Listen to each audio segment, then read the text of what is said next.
Mr. Peaky's quick and easy meals, cheap as chips, and it doesn't contain pig.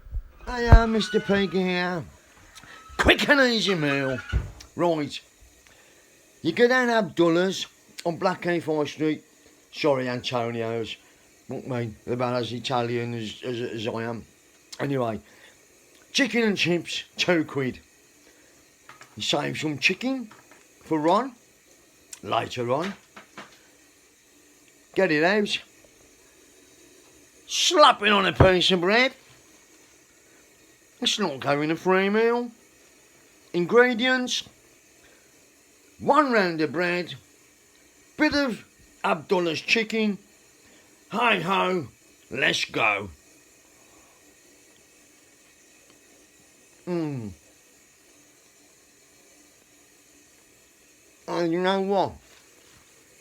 One of the only things that I like salt on, besides them French fries, is a bit of chicken.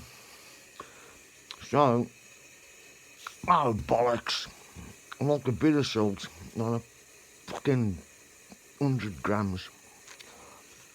Tip some of that off. Briefly on the sandwich.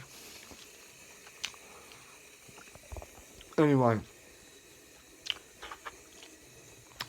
Mr. Peaky, quick and easy meals, cheap as chips, cheap as chicken and chips. Hasta luego. Ciao for now. Stay safe. Take care. Join my Facebook group. Check out my YouTube channel. Catch up on Peaky's playlist. I'm on Twitter at Mr.Blinder. Hasta luego. Ciao for now. A Peaky Production.